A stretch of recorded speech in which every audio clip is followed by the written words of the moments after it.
E eu queria começar lendo o texto que está em Daniel, capítulo 12. Daniel 12. Aqueles que leem Bíblia sabem que manto é esse, né, irmão? Daniel 12 é uau, é uau. Daniel 12 é uau. É muito forte. E eu vou ler só o versículo do 1 ao 3. E se eu não me engano, essa minha versão aqui não tem PowerPoint, então ela era King James atualizada, ótimo.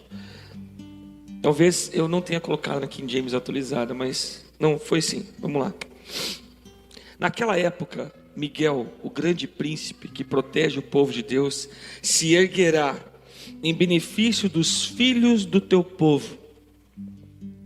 E haverá um período de tribulação, opressão e aflição, como nunca houve desde o início das nações até então. Contudo, naquela época, o teu povo, toda pessoa cujo nome está escrito no livro, será liberto. Só aqui, irmão, já é motivo para 3 glórias seguidas. Glória, glória, glória. Só aqui. Versículo 2: multidões e multidões que dormem no pó da terra acordarão, uns para a vida eterna, outros para a vergonha, humilhação e desprezo eterno. Terrível, o grande e terrível dia do Senhor. Para uns, grande, para outros, terrível. Agora, aqui no 3 tem uma chave. Fala, chave. Chave serve para quê, irmão? Abrir. O que a chave contém? Um segredo. Um segredo que abre uma porta, cuja fechadura tem um segredo que combina. Amém? Não tem nenhum segredo no que eu estou falando aqui, nenhum mistério, irmão. Eu estou falando da chave e da fechadura. O Senhor fala, na palavra de Deus, Ele diz que Jesus tem a chave de Davi. O Álvaro vai falar sobre isso, não é eu, é ele. Eu só vou dar um pitaco. A chave de Davi. Nós, igreja, nós não temos a chave. Quem tem a chave é Jesus. Porque nós, sem Jesus, nós não conseguimos fazer coisa alguma. Mas Cristo em nós, a esperança da glória de Deus. Ou seja, Cristo em nós, a esperança dessa chave ser usada na vida das pessoas. Como indivíduo e como corpo. Como indivíduo, começa na minha casa. Começa com a minha esposa e meus filhos. Como indivíduo, começa ali no meu oikos, na minha casa. Agora não só moradia, família, mas também nas pessoas que eu acabo tendo influência. Servos, discipuladores, líderes, liderados, funcionário, patrão, todos, aqueles que fazem parte. Então começa a ter diferença na minha vida.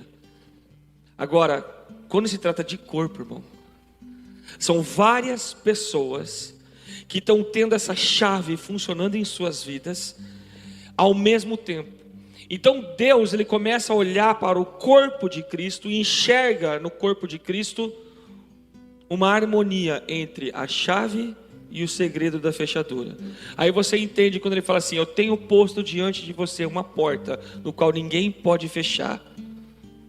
Você lê em Apocalipse. Então o Senhor tem colocado uma porta diante de nós. Past Church, Guaratuba. Deus tem colocado uma porta aberta, que ninguém pode fechar. Outras portas foram fechadas, que ninguém pode abrir. Não adianta tentar, está fechada e ninguém pode abrir.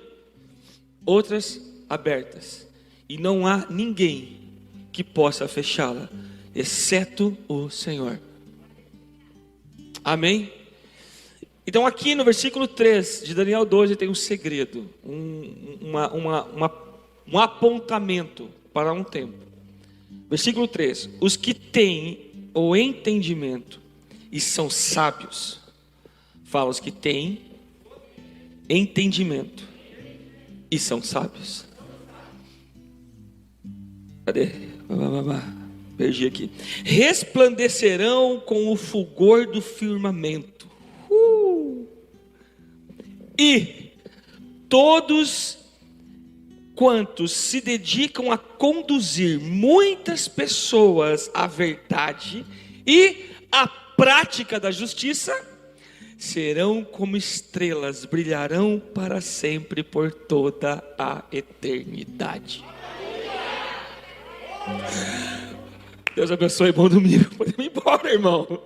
Podemos ir embora. Tem que ninguém pregar nada sobre isso aqui. É só ler e falar assim: Senhor, coloca, imprime, tatua no meu coração. Pastor, falou tatuagem, vou tatuar. Não tem nada a ver, irmão. Estou falando aqui dentro. Dentro. Não precisa de mais performance nenhuma aqui. A palavra falou por si só. Mas, como a gente precisa ouvir, e a fé vem pelo ouvir, eu quero falar sobre isso aqui. É muito provável que eu não termine essa mensagem hoje. Muito provável. Uma probabilidade assim de 98%. Tá? Ou seja, você tem que vir domingo que vem, porque o manto mesmo é na semana que vem. Vou repetir: os que têm o entendimento e são sábios resplandecerão com o fulgor do firmamento, e todos quantos se dedicam a conduzir muitas pessoas à verdade e à prática da justiça, serão como as estrelas, brilharão para sempre por toda a eternidade.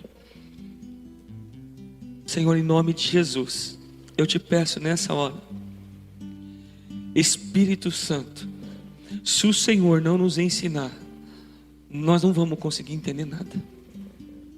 Então, Pai, eu coloco o meu coração diante do Senhor como terra arada, preparada para a semeadura. Em o nome do Senhor Jesus, Pai, toma cativo, Pai, os meus pensamentos. Eu entrego cativo os meus pensamentos a Ti, Espírito Santo, para que o Senhor possa colocar dentro de mim, dentro do meu coração, essa semente de vida que é a Tua palavra, para a glória do Teu santo nome, Jesus, e que ela possa produzir os seus efeitos a 30, 60 e 100 por um na vida dos meus irmãos e desta cidade, através dessa igreja, em nome de Jesus, amém. Primeira pergunta, irmão, que vem na minha mente é: então, sabendo que esse é o meu destino, amém?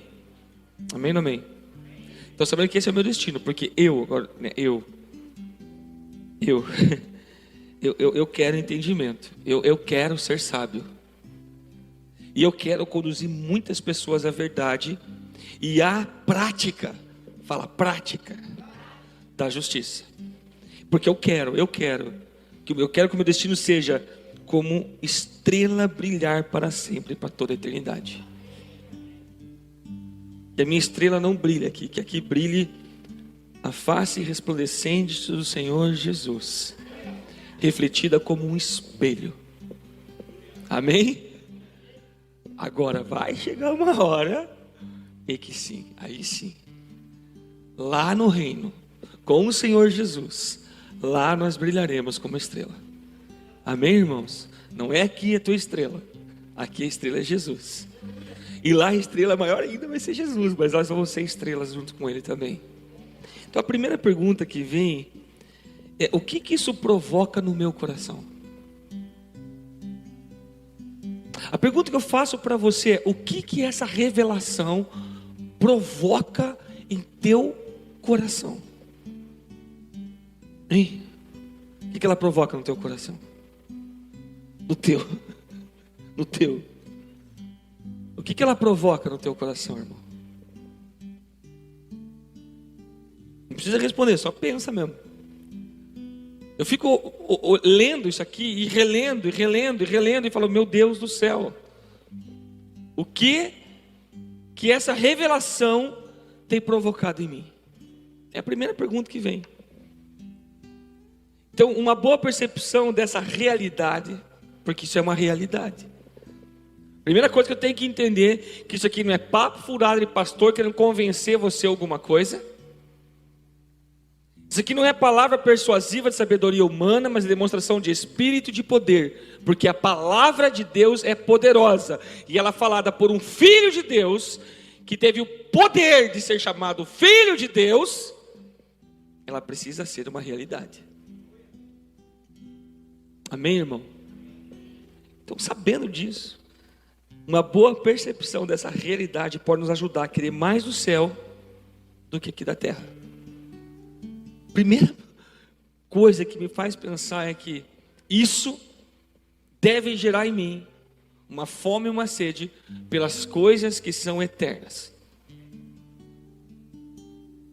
Porque as transitórias, o nome já diz, são transitórias, são efêmeras, elas passam, mas as eternas permanecem. Como dizia pastor Melvin Huber, temos apenas uma vida e ela logo passará. Somente o que for feito por Cristo permanecerá. Ou seja, são as obras que nós vamos fazer com Cristo. É isso que vai permanecer. Então aqui, irmãos, presta atenção para você conseguir entender o que eu vou ministrar nesse domingo, no domingo que vem. Nós precisamos estabelecer algo. Existe algo que se faz aqui, que vai para a eternidade. E existe outros algo que você faz aqui e fica aqui. Não sai daqui, não sobe. Então nós precisamos buscar as coisas celestiais e não as terrenas. Pastor, mas espera aí, isso quer dizer que eu não posso planejar, eu não posso pensar, eu não posso calcular, eu não posso projetar? Deve. Agora o seu coração precisa estar no que é eterno. Porque onde estiver o seu tesouro, lá estará o seu coração. Então, um bom desligamento do nosso coração das coisas temporais pode nos ajudar a ter um pequeno vislumbre do que é eterno. Eu quero ser usado por Deus na minha área de influência na sociedade. Por exemplo, eu não tenho chamado para ser pastor de igreja, ou ser um missionário nas nações, ou em algum lugar aí pregar o evangelho, viver a minha vida totalmente, como diz a palavra do Senhor, aquele que vive para o evangelho, que viva do evangelho. Ou seja, alguém tempo integral na obra de Deus. Talvez você não tenha esse chamado. Glória a Deus, a esfera da religião então não é a sua esfera, mas de repente você é um empresário, tem uma empresa, você até tem um chamado para liderar um life group, discipular pessoas, não é chamado, é mandamento. Amém, irmão? Discipular pessoas não é chamamento, não é doutrina denominacional.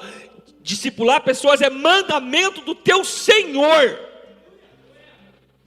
Ou Ele é o teu Senhor, ou Ele não é o teu Senhor. E se Ele é o teu Senhor, Ele te deu uma ordem: ide e fazei discípulos. Ah, mas eu não estou bem para discipular. Pois então se arrume, é hora de se arrumar. Porque Jesus está voltando e quer colher os seus frutos. Amém, irmão? Ah, isso aí é coisa da Past Church. Não, é coisa de Jesus Cristo. Amém, irmão? É coisa de Jesus. Então, às vezes eu quero fazer isso. Então nessa área de ser empresário, por exemplo, você vai brilhar essa luz naquela área. As pessoas vão olhar e falar assim: cara, que integridade desse homem ou dessa mulher. Meu Deus, olha as características de um filho do reino de Deus. Se eu fosse dar um nome para essa mensagem, eu daria Marcas dos Filhos do Reino. Se eu fosse dar um nome, mas eu não dei, então pode ser que não seja essa. A Anne que anota, faz a cartilha, fala assim: puxa, calma que eu vou fazer. Marcas dos filhos. Ou seja, você de repente é um médico, um profissional da saúde, né, o professor. Irmão, os professores estão perdidos no marxismo e comunismo, irmão. Uma grande maioria esmagadora estão doidinho para doutrinar os seus filhos com ideologia de gênero. Vamos ficar malhando os caras? Não, brilhe, levanta e resplandeça a luz de Cristo que está em você. Levantai, ó portas, as vossas cabeças, para que entre o Rei da Glória. Ou seja, toma posse do DNA celestial que você tem e caminhe sobre essa terra, não com medo do diabo. mas andando por um caminho pavimentado por fé no Filho de Deus. É assim que um cristão deve andar. Eu tenho medo do capeta. O problema é do capeta, ele que tem que ter medo de você. Eu não estou falando que você, já você não sei o que, mete o pé na tua cara, esses papos. Não. Quando Satanás quis roubar o corpo de Moisés, o que o anjo Gabriel falou assim: ei, que o Senhor te repreenda, Satanás. Cuidado com a insolência, mas não perca a autoridade. Amém, irmão? As portas do inferno não prevalecem contra a minha igreja. Se eu sou a igreja, as portas do inferno não prevalecem contra a minha vida. Ponto.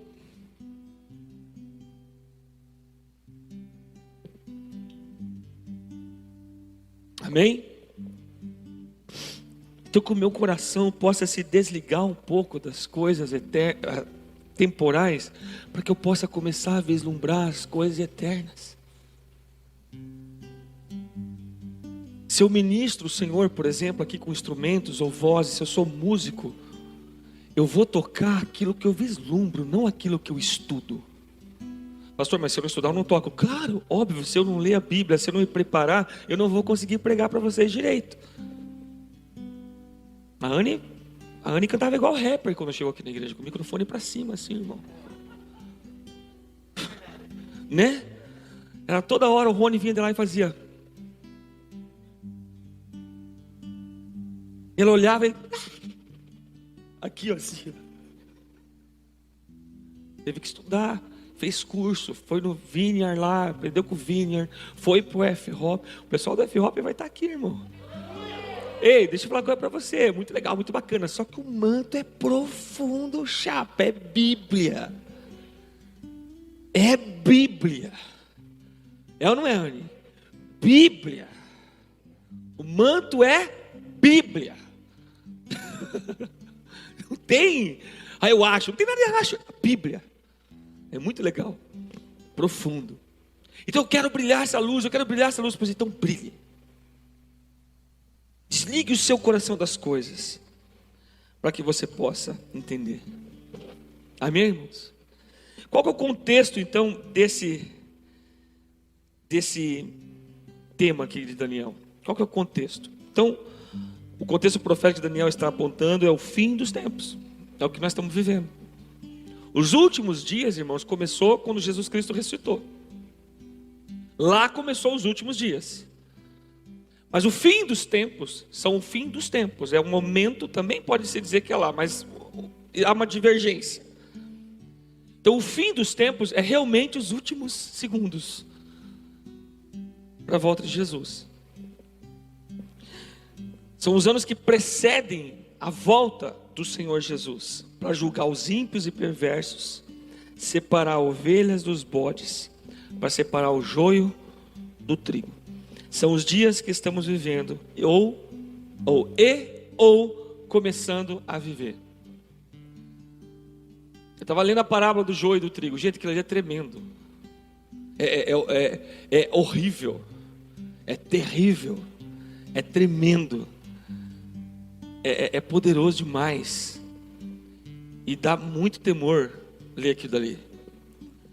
Então,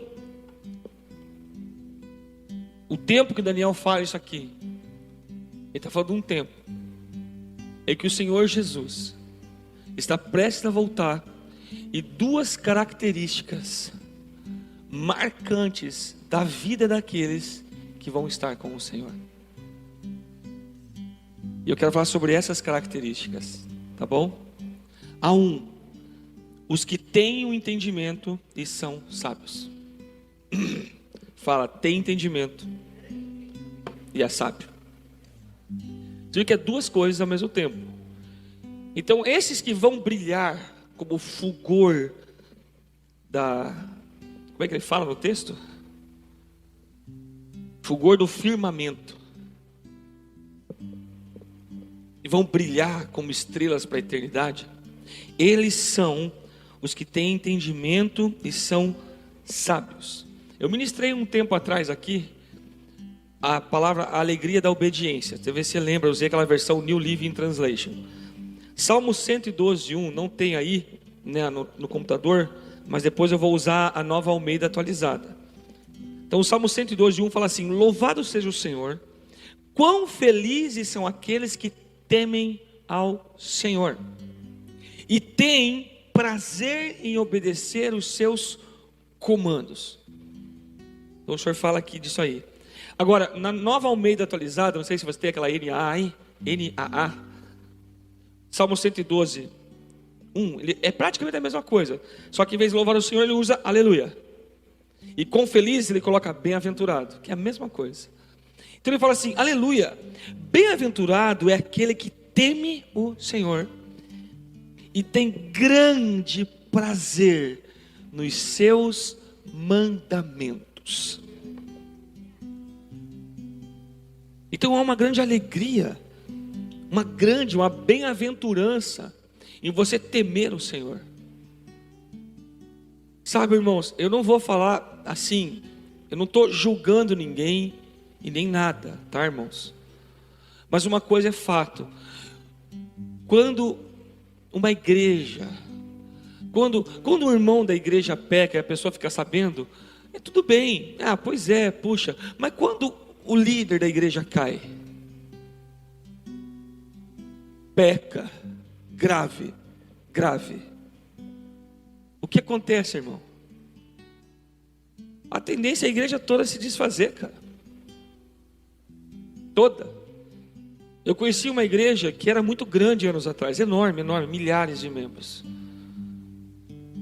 E quando descobriram o pecado do líder daquela igreja, aí ele foi confessar. Anos, já tinha outra família, já filhos.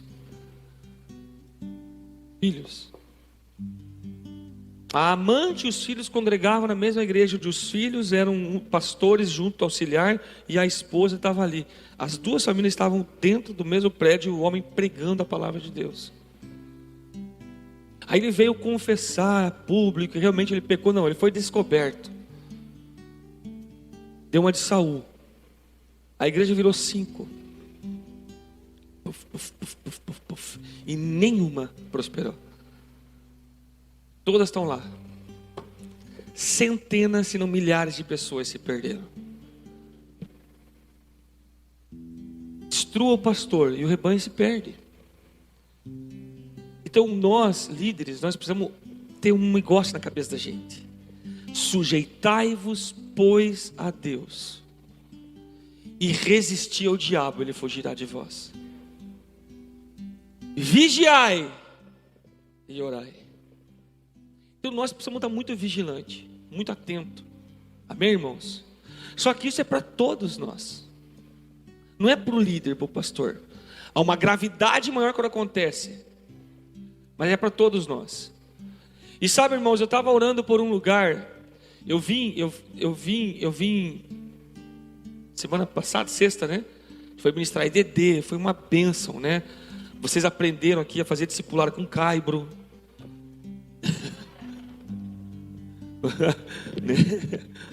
Os mimizentos. O Vini, descobrimos que o Vini dá muito trabalho para o Max. Tremenda palavra, irmãos, tremenda. Sabe, eu passei por alguns lugares, e eu cheguei num lugar, irmão, e a atmosfera espiritual do lugar era pesada. Por quê? O lugar que era para brilhar luz, o lugar que era para mandar incenso para o Senhor, começou a mandar cheiro de carniça.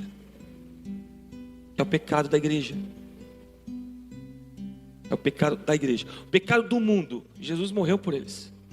Pastor, mas o pecado da igreja, Jesus morreu por eles também. Não. Jesus não morreu pelos pecados da igreja. Jesus morreu pelos pecados do mundo. Porque aquele que é de Deus, é filho de Deus, ele não é mais escravo do pecado, mas é escravo da verdade. Pastor, mas a gente peca porque dá na trave, não peca porque vive pecando, como diz em 1 João capítulo 3. O encanador, ele trabalha com o quê? Com cano. A vida dele é trabalhar com um cano. O pecador vive do pecado. Então muitas coisas Deus não consegue fazer através da nossa vida, ou na nossa vida, sabe por quê? Por causa de uma coisa velha, conhecida nossa, chamada pecado. Ah, mas Deus me ama. É claro que ama. Óbvio que ama. Jamais me abandonará, nunca. Nunca. Porque não pode ir contra o caráter dele. Mas o nosso pecado, a nossa iniquidade nos faz separação entre nós e Deus. Então é necessário haver um profundo arrependimento na igreja, para nós começarmos a entender que nós temos um chamado. Fala, chamado. E Deus, quando nos salvou através do seu Filho Jesus Cristo naquela cruz, Ele marcou os pulsos de Jesus e os pés de Jesus, porque depois ressurrecto, Ele ainda estava com a marca. A marca humana ficou em Deus, mas qual é a marca de Deus que tem ficado no humano? Qual é a marca? É uma vida de insolência com a santidade, é uma vida de nem aí, eu vou ouvir porcaria e depois eu venho adorar a Deus. Está errado. Está errado. Porque se eu sei que bendizo a minha alma ao Senhor e tudo que há em mim, bendiga o teu santo nome, o que eu tenho bendizido dentro do meu coração? Eu usei exemplo de adoração, meu irmão, só que quando a gente vai cantar em casa, quando a gente vai cantar na célula, nossa vida toda, nós precisamos entender isso, que tem uma marca. Fala assim, existe uma marca que Deus deixou dentro do meu coração, e eu quero ser marcado. Sabe, irmão, nós já fomos marcados, agora nós precisamos que essa marca saia, que essa marca fique exposta. Amém? Provérbio 9:10, você também conhece na NAA, diz assim, bem conhecido de vocês esse provérbio: o temor do Senhor é o princípio da sabedoria. Conhecer o santo é ter entendimento. Opa. Então lá, fala aqui, os que têm entendimento e são sábios. O temor do Senhor é o princípio da sabedoria, e o conhecimento do santo é entendimento. Um princípio está ligado ao outro. Eu já vou falar sobre a diferença um do outro. Então, o temor te faz conhecer. E a obediência te faz relacionar-se. E o fruto desse relacionamento é entendimento. O temor a Deus te faz conhecê-lo. E quando você conhece Ele, você adquire temor. E esse temor te leva a obedecer. E esse relacionamento de obediência tem um fruto. E o fruto é entendimento do santo. O relacionamento entre Jesus e a sua noiva, através do Espírito Santo, traz a expectativa da manifestação do noivo, da vinda de Jesus, das bodas do Cordeiro de Deus. Deixa eu explicar isso aqui. Eu estava meditando aqui e me veio essa frase no meu coração. O relacionamento entre Jesus e a noiva, quem que é noiva? E Jesus é o que? Ele já veio? Então quem que está aqui representando ele? Quem que é um amigo do noivo? Quem que está adornando a noiva? O Espírito Santo. Nós nos relacionamos com o noivo através do amigo do noivo, que é o Espírito Santo. Amém? Então o conhecer do santo te traz bom senso, por quê? Porque você pergunta, porque você se expõe ao Espírito Santo. Não é num momento de culto, num momento de oração, num momento de live, porque agora eu estou no meu trabalho, eu posso acessar meus grupinhos e ver o que eu quero ver, porque ninguém está vendo. Não é no outro lugar que aqui ninguém sabe que eu sou crente, eu posso dar uma pecada. Não, irmão, não é isso. Fala vida. É durante o dia.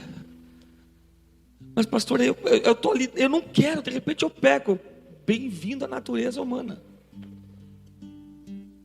Permita que o Senhor se torne forte nessa fraqueza. Só que para que o Senhor se torne forte nessa fraqueza, você vai ter que largar a mão dela. E como que se faz isso? Deus deu uma ferramenta chamada discipulado.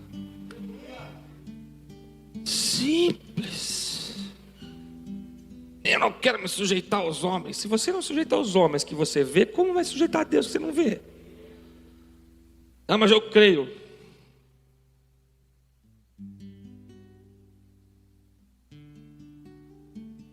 As obras do Senhor são manifestas. As obras do Senhor na nossa vida são manifestas. Mas eu creio, eu entendo, beleza. Mas vamos ver se você é sábio. Sábio. Então, quando o noivo e a noiva se relacionam através do Espírito Santo, a noiva começa a ficar ansiosa para ver o noivo.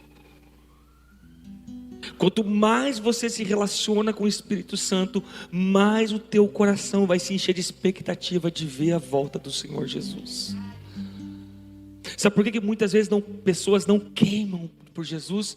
Porque não alimentam a expectativa de vê-lo. Não aumenta. E acha que esse aumento aí para conferência, para um monte de lugar, para lá, para lá, não. É um relacionamento. É permitir que ele entre dentro do teu coração e fale: você está errado, cara. Eu quero que você faça assim, não assim. Estou falando do Espírito Santo, irmão. Estou falando dele. Aumentar, sabe, esse desejo. Ele só aumenta através de um relacionamento. Por que nós falamos para casais jovens, esses dias, 14 anos, eu quero namorar. Tá, 14 anos o rapaz, eu quero namorar, porque eu amo ela. Já faz tempo, na verdade. Eu perguntei assim: você tem dinheiro para comprar o sabonete que ela usa? Tu já sentiu o cheiro? Foi um teste. Já sentiu o cheiro do cabelo dela para ver se o shampoo, se é barato? O shampoo é caro, irmão. Misericórdia. Não, eu vou trabalhar. Legal, eu não duvido que você vai trabalhar. Glória a Deus, bênção. Eu acredito em você. Agora, você está com 14 anos, você vai casar com quantos? Não, casar com os... tiver na faculdade primeiro, com 20... tá, então você vai ficar se relacionando num namoro. Dos 14 ao 21, vocês não vão fazer nada. Você foi castrado, por acaso. Eunuco. Irmão, quanto mais perto o relacionamento, maior o desejo. É simples. Da mesma forma que o diabo deturpou e causou isso, tenta se relacionar com o Espírito Santo para você ver o desejo do noivo que ele vai colocar dentro de você. Uma fome, uma sede que é insaciável. É uma alegria indizível.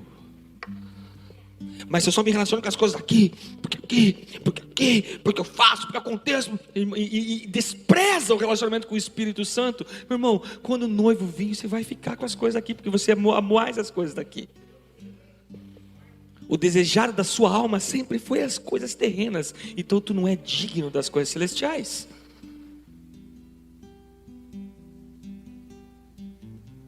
Como assim não é digno?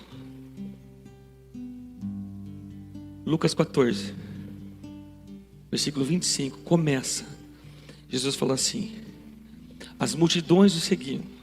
Ele virou para elas e falou assim: aquele que não amar menos seu pai, sua mãe, seu irmão, sua irmã, sua esposa, seus filhos e até mesmo a sua própria vida, não é digno de mim.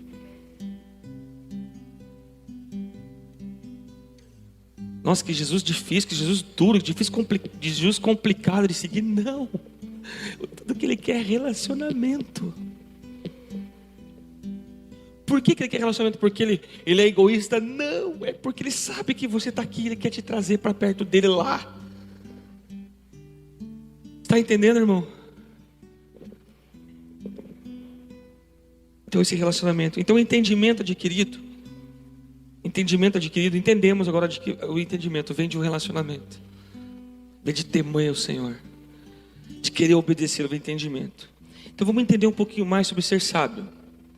Então conhecer é para todos, olha só essa dinâmica aqui: conhecer é para todos, Entender todos podem, mas adquirir sabedoria tem que querer. É decisão. É decisão. Conhecimento, irmão, todas as coisas estão aí, ó. O Senhor, tanto que o Senhor fala assim, todos estão indesculpáveis de conhecê-lo, porque Ele se manifesta na criação. Nós podemos conhecer Deus através da criação. Quer ver o resplendor da glória de Deus? Tem uma ideia? Vai ver o sol nascer. Veja a estrela da manhã. Quer ter uma ideia da soberania de Deus? Olhe para o mar que vem e para na areia. Incrível. Olhe para o sol do meio-dia, está lá assim ardendo, e você não está torrando, porque Deus calculou a distância certa de você e dele. Pronto. Quer ver o Espírito Santo? Veja o vento soprando nas árvores. Quer ver a ação invisível de Deus? Olhe para quem você era antes de Jesus e olhe para quem você é agora. Simples. Simples. Não é difícil. Agora, sabedoria precisa de decisão. Por quê? Sabedoria não tem a ver com o que você sabe, conhece ou entende, mas com o quanto você decidiu permitir que esse conhecimento e entendimento faça algo na sua vida. Sabedoria não tem a ver com você conhecer, saber ou entender. Tem a ver com o que isso produz em você. Isso é sabedoria. Então nós precisamos compreender que eu virar um crente cabeção ou caixa d'água. O que é um crente cabeça caixa d'água? Sabe tudo de tudo. O cara é letrado, velho. O cara tem o ISO 666.000. Hashtag, né? Não, porque misericórdia. Eu sei das escrituras, eu tenho o ISO. É engraçado que tem uns irmãos que desenvolvem esse senso de ISO com a palavra de Deus. Ele vai para um culto, uma pregação, para ficar analisando e criticando e vendo o que está certo e está errado, mas não recebe. E Jesus falou assim, ó, ouça, retenha o que é bom. Não julgue o profeta, julgue a profecia. Aí perde bênção, irmão. É um crente caixa d'água. Está sempre cheio, mas sempre vazando. Negócio estranho. Tem a ver, sabedoria tem a ver com a diferença que toda essa carga de conhecimento causa na sua vida. E todo esse conhecimento gerado e dado a você, você vai decidir transformar as suas atitudes. Sabedoria então tem muito a ver, ou não tem muito a ver com palavras, mas muito mais com atitude. Fala assim, conhecer é bom, entender, ótimo, mas sabedoria é mudança. Então nós precisamos ser, não só adquirir conhecimento, mas precisamos ser sábios. Sábios. E um dos exemplos mais fortes que Jesus dá na Bíblia, são vários, mas esse para mim é um dos melhores. Ainda tem a das viúvas, né, de Mateus 25. É muito bom, mas ela é muito profético além da conta. Dá para viajar horas falando das viúvas, das 10 igrejas, as nécias e as prudentes, né?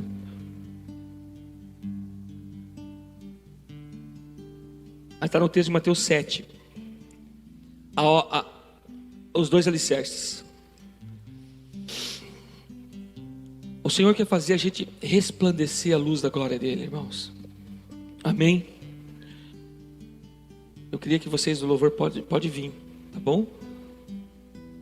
Realmente eu não terminei a palavra. Mateus 7, 24. Vamos ler isso aqui com atenção. Todo aquele. Jesus fala assim, ó, todo aquele. Até vocês que estão subindo, repete comigo, todo aquele. Mais uma vez, todo.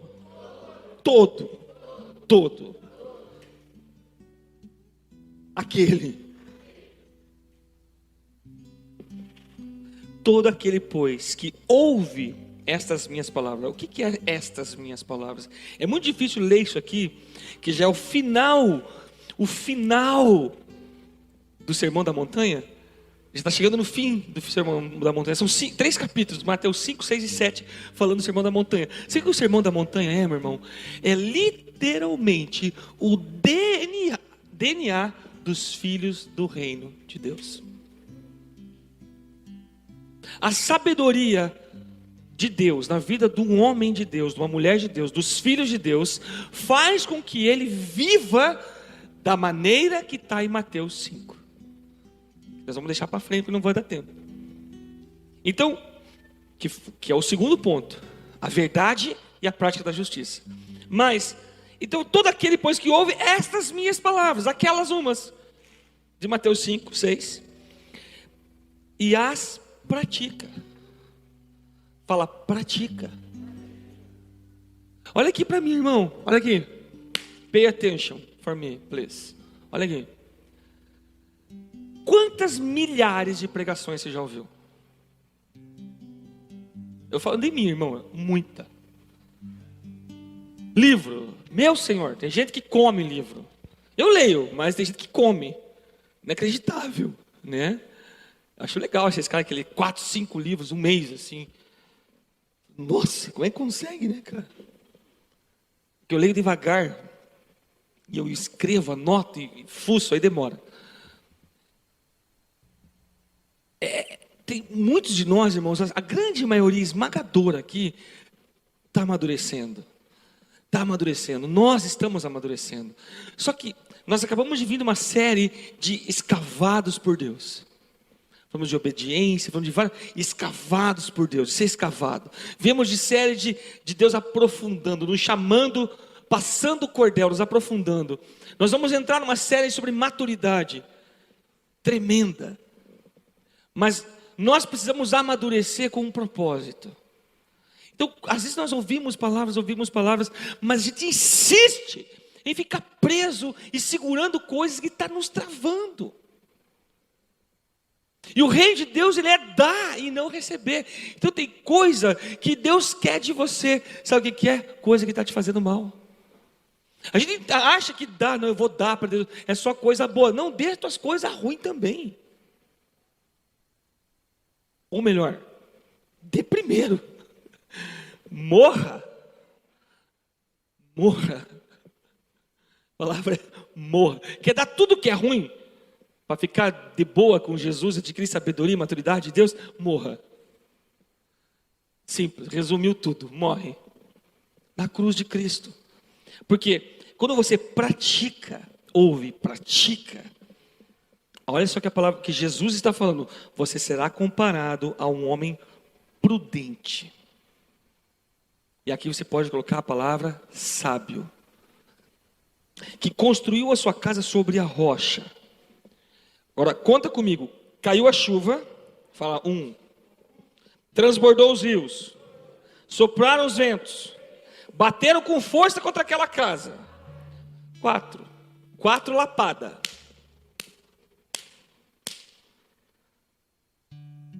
Punk. Caiu chuva, transbordou o rio, sopraram os ventos, bateram com força ou com ímpeto contra aquela casa. O ímpeto. Força é geral, ímpeto é focado. Ímpeto, a palavra aqui é ímpeto. É como se Deus falasse assim: eu vou passar o pé nesse tripé aqui, eu vou ser intencional em bater com força aqui.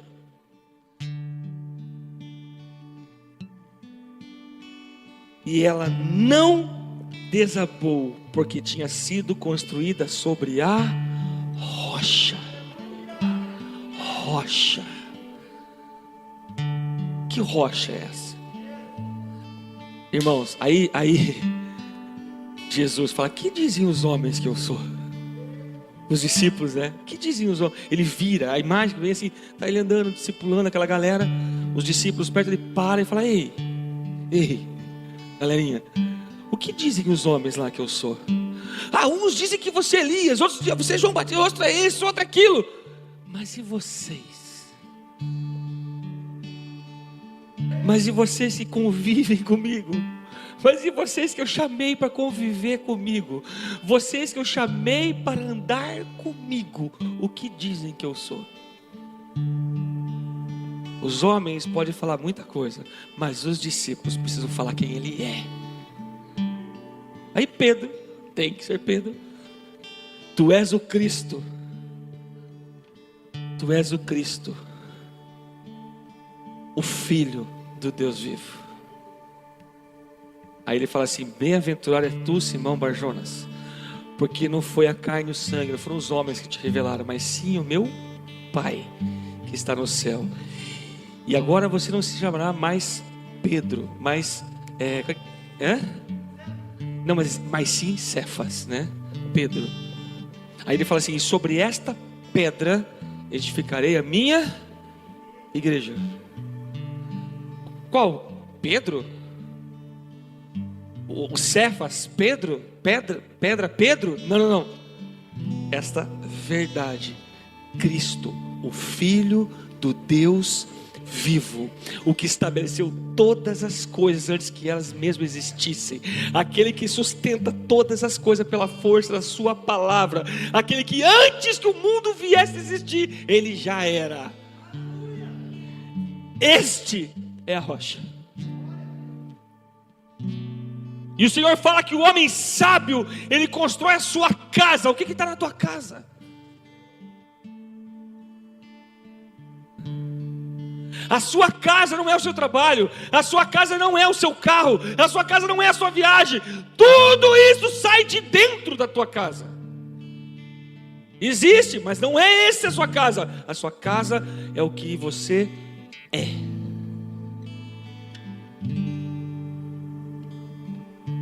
Aquele que estabeleceu a casa, o homem sábio, a marca é ouvir e praticar. Por isso é complicado o crente caixa d'água, porque ele sabe muita coisa, mas não consegue praticar nem a metade do que ele já sabe. Por isso que eu sou lento para ministrar as palavras aqui. Eu gosto de aprofundar elas bem profundo. Eu podia ministrar isso aqui em meia hora, mas eu gosto de aprofundar isso aqui. Cavar fundo, achar rocha e lá construir os alicerces. Lá. Não na superfície, não no mover, não no xarabanábia, não. Isso acontece depois, irmão. Taca fogo em tudo. Mas primeiro estabelece, fundamenta.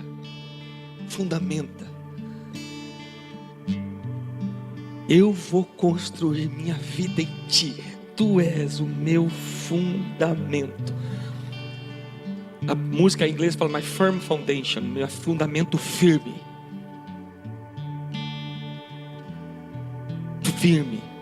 Ou seja, não é areia, é rocha. Então aqui tem uma coisa interessante. Lá no Daniel fala aqueles, fala das marcas. Entendimento e é sábio. Todo aquele. Agora aqui ele fala assim: todo aquele que, pois que ouve as minhas palavras e pratica, será comparado a um homem prudente, construiu sua casa sobre a rocha. Caiu a chuva, transbordou o rio, sopraram o vento, bateram com força contra aquela casa, e ela não desabou, porque tinha sido construída sobre a rocha. Versículo 26. E todo aquele, fala todo aquele, mais uma vez, todo aquele que ouve estas minhas palavras e não as pratica. Quem quer ser sábio? Quem quer ser sábio? Decida praticar. Mas vai custar, é óbvio que vai, chapa. Porque são eternas e não temporais. São princípios que estabelecem o céu na terra. São as marcas dos filhos do reino de Deus. Estabeleceu o céu na terra. Na terra. Agora olha uma marca interessante aqui. Volta. Diz o Marcos, inimigo tentando me envergonhar. Desligou, mas voltou. Então esses que ouve as minhas palavras e não as pratica, será comparado a um homem insensato, que construiu essa casa sobre a areia. Uma aparência de solidez, uma aparência de que está estabelecido. é uma casa. E assim, da forma que eu gosto de estudar a Bíblia, você pode pensar assim, bom, ele não fala de que tipo de casa que o homem prudente construiu, ele fala do fundamento. Ele não fala de que tipo que o homem inércio ou imprudente construiu a casa, ele fala do fundamento dela também. Ou seja, às vezes, irmãos, tem uma aparência linda, mas o fundamento está estragado. É aquela aparência de crente, aquela aparência de piedade, mas nega a eficácia dela. E essa palavra não vem para condenar, mas vem para trazê-lo a um ponto de você falar: chega, de hoje em diante eu vou viver uma vida adquirindo a sabedoria do Senhor. Porque eu quero, quando eu for salvo para a glória, já sou salvo, mas quando eu for para a glória, eu quero brilhar com uma estrela. Com uma estrela. Agora olha aqui, conta comigo. Sobre a areia, caiu a chuva, transbordaram os rios, sopraram os ventos e bateram com ímpeto contra aquela casa. E ela desabou, sendo grande a sua ruína. Irmãos, falo pelo Espírito Santo, presta atenção aqui. Eu falo pelo Espírito Santo enviado por Jesus Cristo a nós, igreja. João 14:26, o Espírito da verdade que nos ensinaria todas as coisas. Eu venho pelo Espírito Santo ensinar vocês que a chuva, o vento, a inundação e o ímpeto vai haver para todos. É para todo mundo, irmão. Agora, aqueles que ouvirem as palavras do Senhor e começarem a decidirem morrer para si mesmos, para que a palavra ganhe vida neles, para que a palavra não só seja um eco, mas ela encarne em você, para esses nós não vamos ruir, nós vamos permanecer e prevalecer. Porque foi o Senhor quem disse, não foi homem nenhum, foi o Senhor quem falou. Jesus nos disse isso: aquele que ouve as minhas palavras. O Senhor não nos fez para ruir, o Senhor não nos salvou para ruir, o Senhor nos salvou e nos marcou para que nós venhamos a ficar vitoriosos no dia da tribulação, para que nós possamos ficar vitoriosos no dia da perseguição. Ainda que este corpo venha a se corromper ou a morrer também, mas aquele homem interior que foi gerado dentro jamais vai ruir. Então o temor te leva à sabedoria, que por sua vez te leva à decisão de obedecer, e a obediência te fará vencer. Eu queria pedir para você ficar de pé, por gentileza.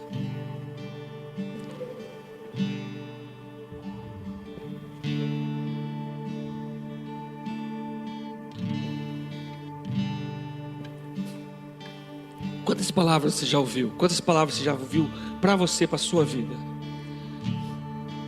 Sabe, irmãos, não tem problema nós nos relacionarmos com Jesus através dos nossos sentimentos. Ela passa por aí. O relacionamento com Jesus passa pelos sentimentos. Não tem problema nenhum. Só que ele também continua.